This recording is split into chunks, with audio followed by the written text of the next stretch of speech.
Good evening, Alderman, Mayor, Clerk, City Treasurer.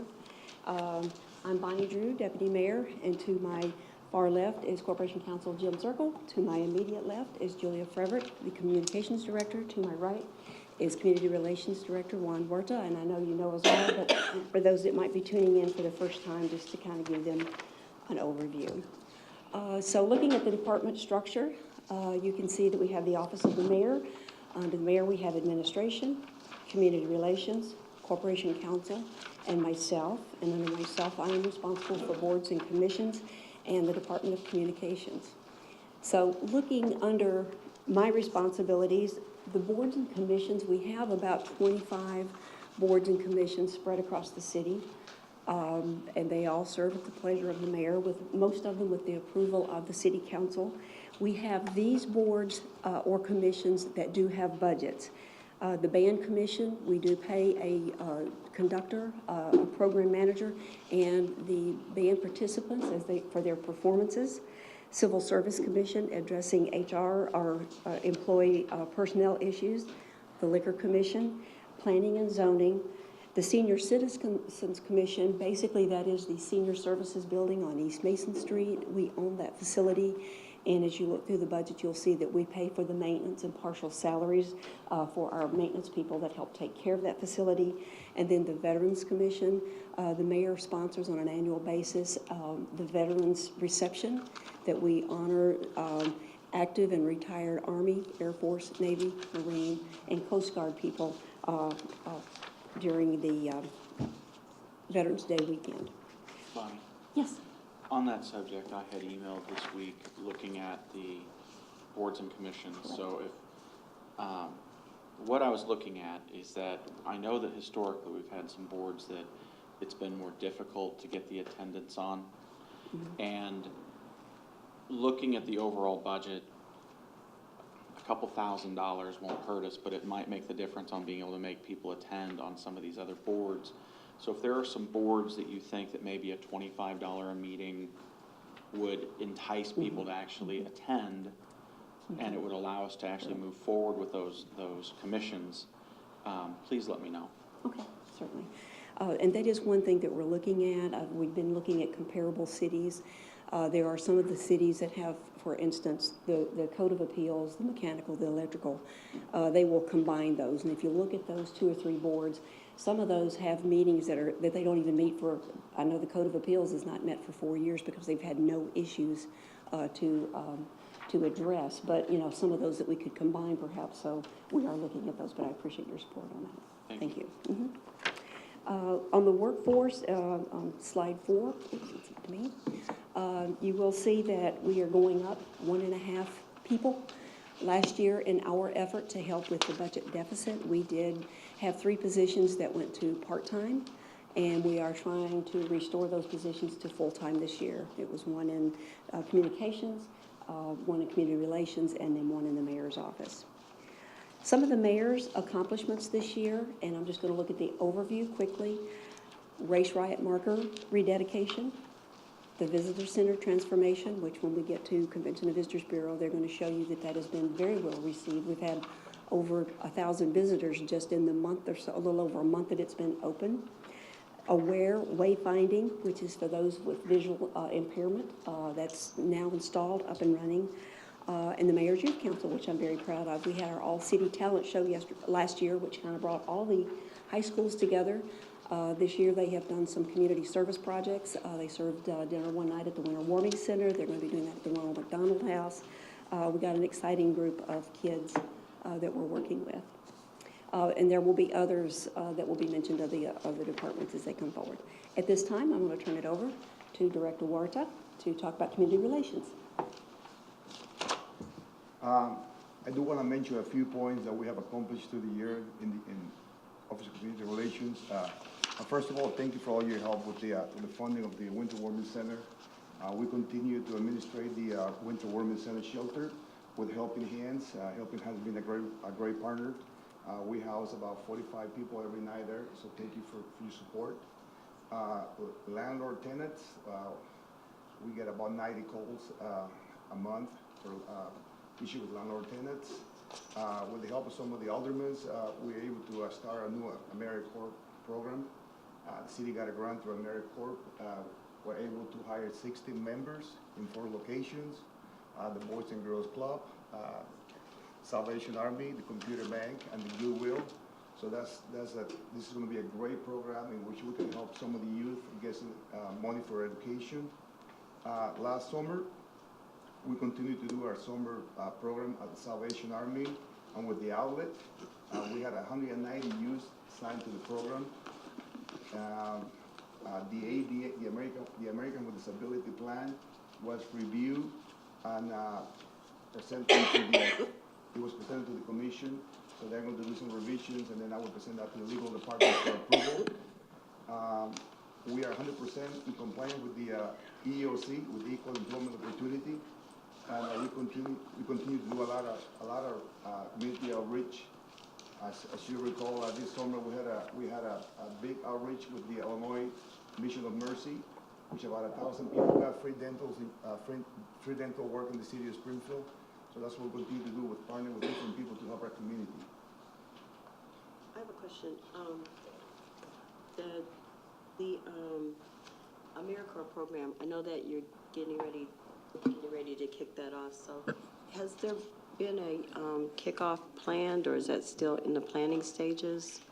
Yeah, January 2nd, we had an orientation, a 5-hour orientation with the members and AmeriCorps. So I'm the site director, so we went over all the policies from AmeriCorps, from the federal government and everything. And it went really well. So the program is going to be starting this coming week, which students will be going to each site. So it's been a lot of work on this program, because there's a lot of system that we use with AmeriCorps, with e-grants and e-grams. But I couldn't do this job by myself, so I got a lot of help from OBM, from the payroll, from the HR, with the different things to be in compliance, and also with economic development with the writing of the grant. So that has gone really well. I met with the mayor, and excuse me, the mayor told me that to start the program, he wanted to come in front of you guys with all the members and tell you guys a little more about Eastside and about how the program is going. Okay, great. And then my second question, I know that when we all talked, I know that you had mentioned that there was some type of a activity that was a mandatory activity around Martin Luther King Day. So what is that activity going to be? Yes, AmeriCorps requests 3 activities through the years. One is Martin Luther King Day, second is Veterans Day, and third is AmeriCorps Customer Service Week. On the 21st of this month, the AmeriCorps members, they'll be serving a meal to the homeless at the Gourmet Center. Okay. Okay, thank you. You're welcome. And thank you to Alderwoman Doris Turner and Alderman Proctor. They helped with regards to the writing and the submission of the grant, and we'll have more formalized announcement rolling it out, as Director Huerta said, once all the pieces are in place, and do that in conjunction with the AmeriCorps. And this is a new program that not too many cities have it. So I think we're one of the first cities that starting this program. I think that I told the mayor, my goal is to have the best programs from other cities. We can be a model for other cities. This is, and Director Huerta is correct. We're only the second city in the entire state of Illinois to have this program. So I'm very interested in it, very proud of it, and really want to see it succeed. So whatever I can do to assist in that, I'm willing to do that. Have you had sign up for it? Have you made it public? Yes, the job posting went through the city website. Okay. It was posted.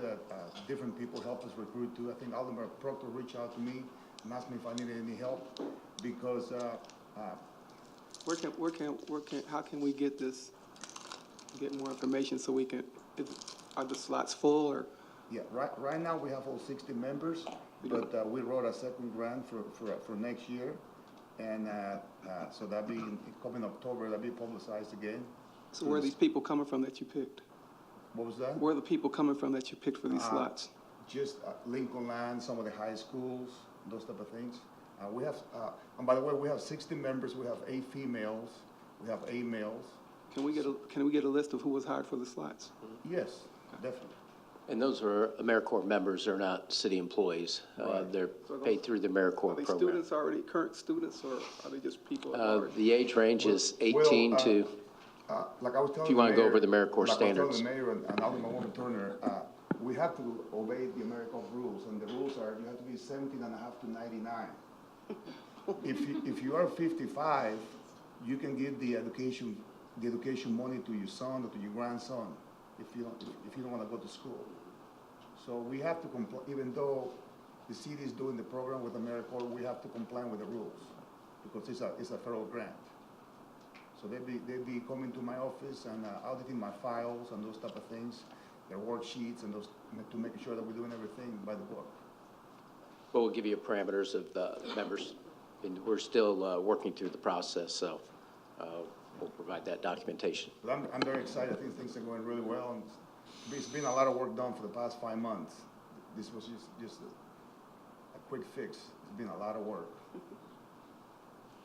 Director, I have a question about the summer youth program. It says 190 youths were involved. Yeah, 190 youth signed into the program. Okay, So- so on average, per day, because this went, We have anywhere between 30 and 40. Usually slow down in August when the state fair starts.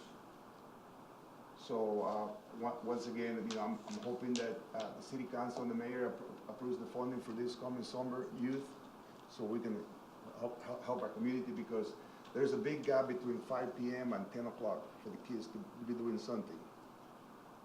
I think a little more explanation. That's not just 190 total, but that's 190 different ones. So on any one night, there could be 30, 40, but 190 different youth signed into that program. right, Is that I correct? understand that. Okay. And I think some of you guys came to the Salvation Army to see the program, so I appreciate that. And also, this is separate and apart from the summer employment program. Correct. Yeah, so I just wanted people to understand that it's different.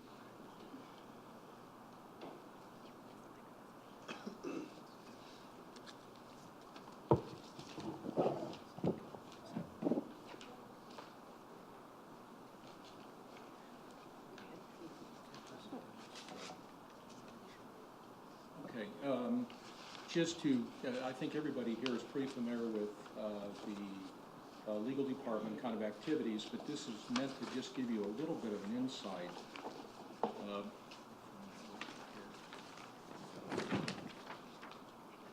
Yeah. Last year, and again, this is just for calendar year, that would have been right at 564 ordinances that were prepared and presented, and that includes both the course utility and just general city. There would have been 48 zoning cases that were reduced to ordinances based on decisions by the council. And then just through the normal process, and I realize that everybody's pretty familiar with this, but just in kind of general activities, we participate in litigation on a pretty broad front, being self-insured, as everybody here knows, and primarily representing basically the city inside the department. And for example, right now there's approximately 81 state and federal cases pending of various types. Those are cases where the city is a defendant in the lawsuit, and they range in a broad areas of legal issues. There is currently approximately 270 demolition cases, and that may be on the next page. Just to run through very quickly, there are 1,037 administrative court cases filed, and everybody I think here is familiar with the administrative court process, and those are based on referrals or complaints that go through the process, end up with the legal department, are drafted into complaints. There's very close work with the city clerk's office. They are the clerk of the court as well, administer all the files. And so we use an administrative law judges who are retired judges who hear the cases, and there would have been 1,037 filed in the calendar year, and that is for calendar year, not fiscal year 18. There are approximately between 2,000 and 3,000 cases pending with AC in various stages of either being closed because of compliance, collection, and so on. There are approximately 214 demolition cases, and you may recall, again, these come to the legal department via the Public Works Department, where there's a process, there's a state law that, excuse me, that addresses the times when the municipality can institute the requirement for demolition based on certain engineering criteria. So there are complaints made, go through Public Works, referred to the legal department, and then ultimately to the administrative court, and then ultimately into the circuit court, the state court. And there are approximately 214 pending now. I would mention that there have been, and we talked about this last year, that there are 69 that have been referred but have not been filed yet, based primarily on budget issues. So we'll have to at least be aware of those. Those are ones where Public Works has sent it, and we'll have to see, depending on their location in the TIF areas and so on, where the funding will come from.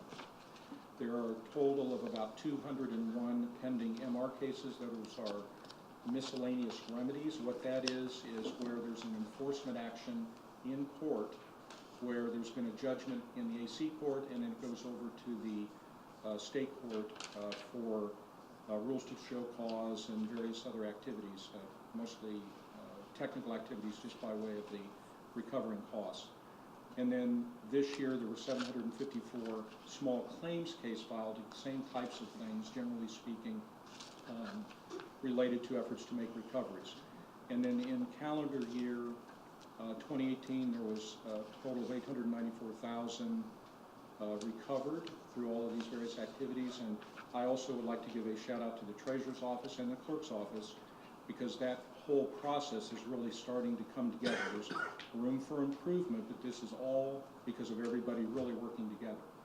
And I also would like to just mention, for example, with code enforcement, I think everybody here knows Krista Appenzeller, and she really does an outstanding job of really assisting, supervising all of that activity. And so you're seeing some of the results here, again, of that combined effort with the Treasurer's Office in a very close working relationship with the Clerk's Office administering the administrative court. And so that is, again, for numbers for the calendar year, and these are numbers directly related where there was a case filed, where there was some actual legal case filed. And again, the legal department also, just for administrative purposes, the business licensing aspect, everybody knows Todd Oliver, through liquor licenses and so on. And so that's also included in the Corporation Counsel's office as part of the staffing. And so these are just, again, just the license fees collected for FY19 based on, this is information from OBM. There's a couple, I think a month or so left, but these are the fees based on a person paying for a liquor license, paying for a taxi fee, paying for the video gaming license to operate. That's not a tax, that's just the license. And I don't know if there's other, and just, generically, the city, by way of, I think, identifying some of the areas of risk, you've had some examples where the law has changed, like, for example, the panhandling, where you may recall that there was litigation involving panhandling based on not what the city did, but a change in the law in Washington. You have some issues now that are pending in the federal court relating to fair housing issues, again, based on not something the city did, because the ordinances in place have been there for 25 plus years, but a difference in policy and interpretation. So the city is always, if you will, at risk, because we exist in a small way, in a large regulatory environment. You've seen that with the issues with the utility, the ash ponds. There's litigation now with the Sierra Club, you may all recall. So much of the stuff that we end up being involved in are ones that are not of the city's making, but rather are those things based on our activity and based on regulations either on a federal level or other court decisions and so on. So I would be happy to answer questions. We also assist or work in the area with the labor negotiations with contracts.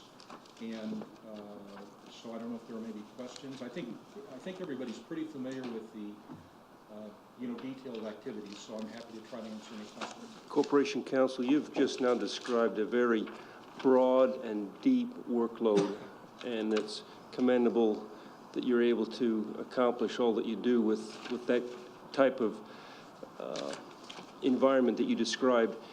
I was surprised last year when you reduced your head count by one licensed attorney. I was worried about that. I think you need to be prepared for turnover and losses when they occur. How many currently filled attorney positions do we have?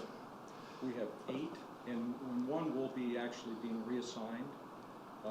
And so we'll end up, we almost always are running with vacancies, which is why you'll see we almost always turn money back at the end of the year just by way, but it's because of vacancies, not having everyone on staff 100% of the time. And last year, you may recall that the council, which was much appreciated, had added extra money so we could address some of the salaries because we're in pretty heavy competition.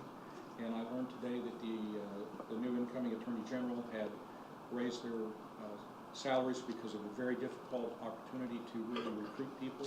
That puts pressure on us to be able to get good people, and we do need very good people simply because of the range of the stuff that we are called upon to deal with. And we did have the ability to do some adjustments on salaries, which is, the council has done that over time, which has, I think, been effective.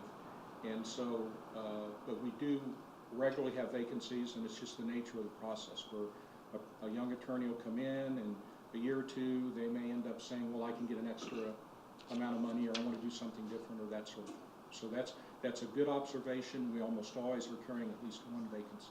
Well, if you get into a bind and you foresee vacancies and you need to fund an additional position to anticipate losses, knowing that the newly hired attorney cannot always carry the same load as the experienced attorney that just left, please advise the council so we can take appropriate action to provide you the salary funds that you need to properly protect the city and advance all the interests that we care about. Question, and I'm not sure if you can answer this or not, Corporation Counsel, but taxi fees seem extremely low.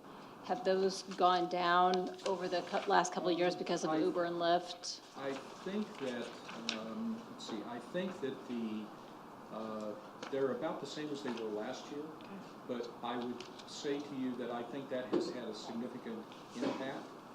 And one of the, just throwing information out here, we probably do not charge enough for the Uber license relative to what the taxis have to pay, but that's a policy matter, that the council would have to discuss. And I think that there's a variety of things. I think people use the public transit.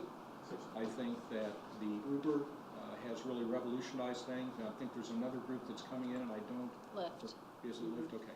So all of that, I think, has caused that to go down. That was the follow-up. My question was on the Uber situation, because they're offsetting the taxis now. And, That is correct. And we probably need to develop a plan on how we're going to, do we issue licenses to Uber right now?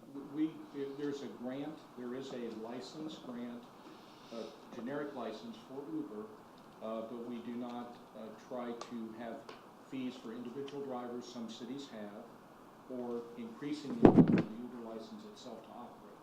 But where are those fees located? Are they under the taxi fees? No. Are you showing them there, or are you showing them? They would be under just general revenue, and I can't remember right now the amount of the fee for, I can check that or let you know. Well, that's small. been a concern, because we hear from the taxi people too that they're being offset by the Uber people. And Lyft is already operating in Springfield. We can check that or get information for you. Mr. Zirkle, just as a point of reference, Yes, sir. in London, they charge each car £12.50 a day to drive into the city. And next year, it's going up to £25 a day just to drive into the city. So if you need points of reference, I'm not telling you what to do. We are in London. Only we who are in London. It's just a fact. I think Alderman Senior just wants to remind everyone he went on vacation. No, Mr. Well-traveled. I just want to remind everybody what a privilege it is to be able to drive in the city without being taxed an extra rate. Can everybody hear me okay if I'm sitting back?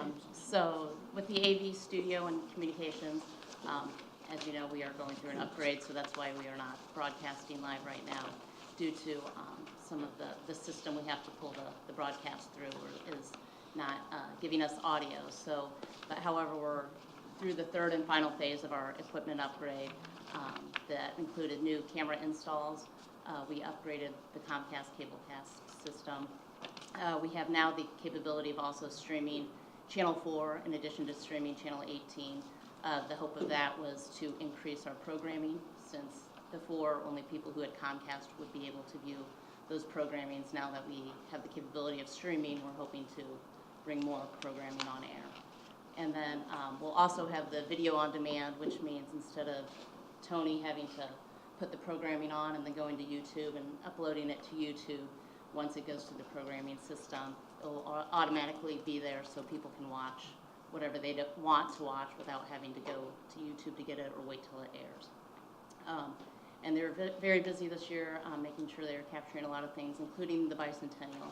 So they filmed quite a few things that occurred in the city, including the flag raising ceremony, the kickoff ceremonies, the commemorative stamp unveiling, the beer unveiling, and many other things. So also, another thing that we did last year with our budget was that we purchased a DSLR camera that does video and photography. So Greg actually, to help our cost, went out to over 43 different sites, conferences, attractions in the city, and took over 600 photos. And many of the photos you actually see in the visitor center were taken by Greg in the AV studio, so he did a really great job.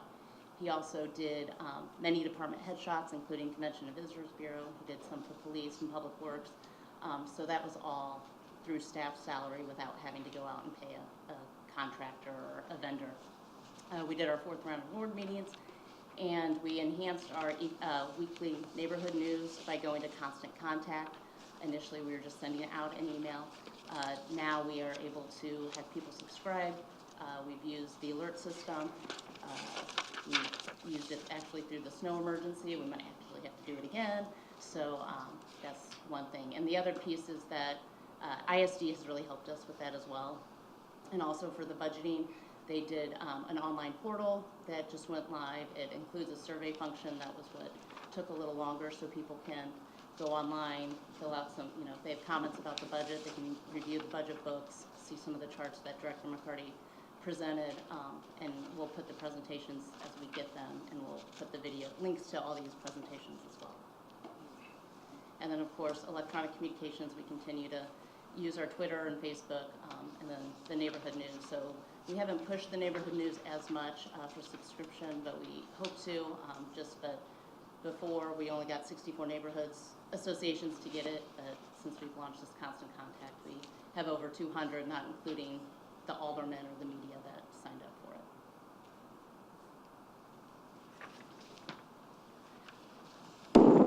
it. So moving along to the next slide is our budget presentation, and I'm going to skip on over to the comments. Overall, our budget is up 0.02%. The vast majority of that is the addition of the additional full-time employees, the 3 half-time employees that were going to be funded hopefully at full-time positions. Commodities are up just a little, contractual services are up just a little bit. Most of that is tied into memberships such as IML, Sister Cities, Chamber of Commerce, things of that sort. And also our process server for every occurrence that has gone up from $15 to $25. So there's a lot of summonses that are issued out of Corporation Council. And other than that, that's basically our budget. And we're happy to answer any questions you might have.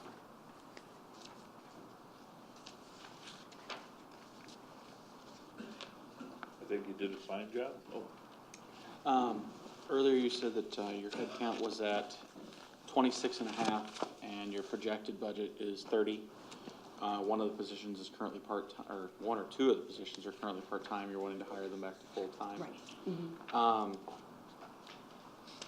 So how many actual positions are posted then, or is it that the current part-time people will get first shot at the full-time?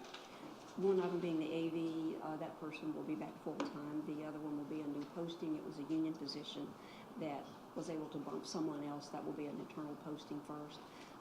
And then the other one is a current employee that will go back to full-time. Okay, and then there's one vacancy then in Correct. corporation counsel that would make it the 30. All right, thank you.